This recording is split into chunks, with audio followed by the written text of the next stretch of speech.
Perkenalkan, nama saya Novita Dwi Ilmawati, mahasiswi semester 4 di YIN Salatiga yang mengambil mata kuliah statistika dengan dosen pengampu Bapak Muhammad Istiqlal MPD. Pada kesempatan kali ini, saya akan sedikit berbicara atau menyimpulkan bagaimana langkah-langkah saya melakukan sebuah penelitian dengan menggunakan uji ANOVA sampel independen untuk K sama dengan 3 guna memenuhi persyaratan dalam memperoleh nilai UAS statistika semester 4 ini. Alasan saya menggunakan uji ANOVA sampel independen tersebut dalam data yang saya miliki adalah untuk mengolah data yang saya miliki agar lebih paham dengan materi dan dapat menarik kesimpulan dari data tersebut, dan untuk mengimplementasikan materi uji ANOVA sampel independen terhadap data yang saya miliki. Nah, untuk judul penelitiannya saya mempunyai judul yaitu perbandingan efektivitas durasi waktu belajar terhadap hasil prestasi belajar pada mata pelajaran matematika di tingkat SMA. Durasi waktunya itu saya bedakan menjadi 3. Yang pertama adalah 1 jam per hari, 2 jam per hari, dan 3 jam per hari. Nah, dalam saya memperoleh datanya, saya menggunakan Google Form, di mana di dalam Google Form tersebut itu berisi beberapa pertanyaan yang ingin saya tanyakan kepada beberapa koresponden. Pertanyaan sendiri itu berkaitan dengan nilai skor hasil prestasi belajar dengan durasi waktu belajar yang berbeda. Setelah itu saya telah membagikan Google Form tersebut ke beberapa koresponden, sehingga saya telah mendapatkan beberapa populasi yang nantinya akan saya jadikan sampel untuk uji ANOVA tersebut. Selanjutnya saya telah mengambil 7 sampel dari populasi data yang telah saya miliki yang akan saya uji menggunakan uji ANOVA sampel independen. Nah, sebelum kita masuk ke langkah untuk analisis hipotesanya, kita terlebih dahulu harus mengetahui asumsi atau persyaratan dalam menggunakan uji ANOVA parametrik tersebut. Persyaratannya itu ada 4. Yang pertama adalah pemilihan sampel berasal dari random sampling. Kemudian yang kedua adalah distribusi data pada setiap sampel berdistribusi normal.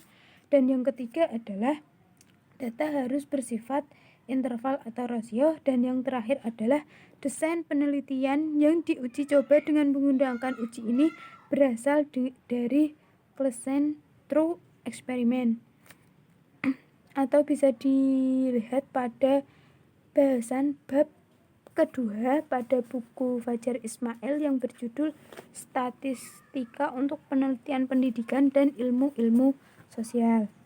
Setelah saya mengetahui persyaratannya, saya melakukan uji normalitas data dan uji homogenitas data dengan menggunakan bantuan Excel.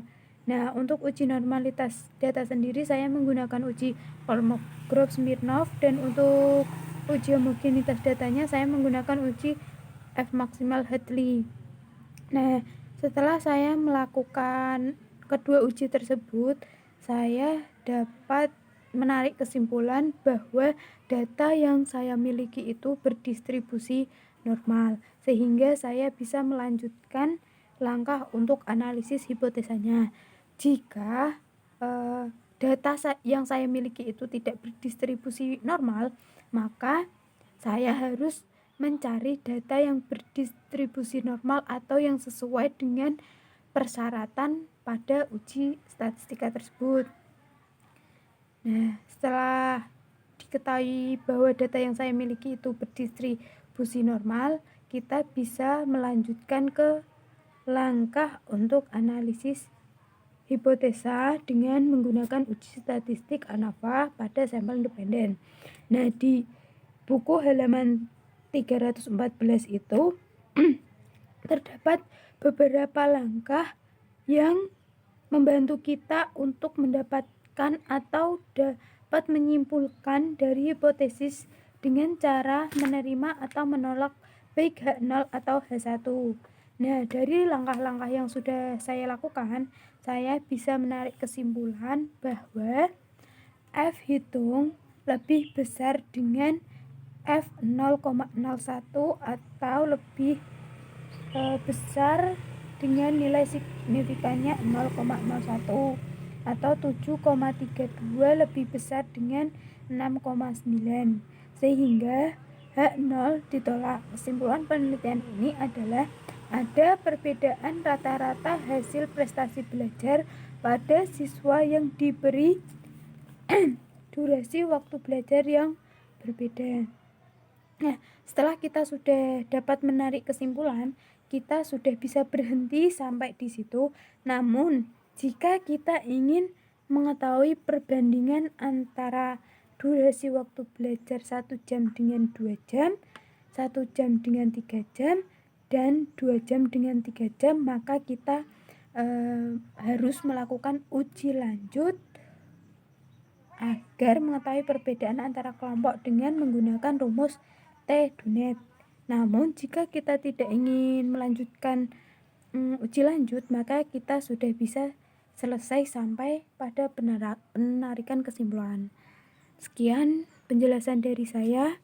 Apabila ada salah kata dalam penyampaian saya mohon maaf. Sekian, wassalamualaikum warahmatullahi wabarakatuh.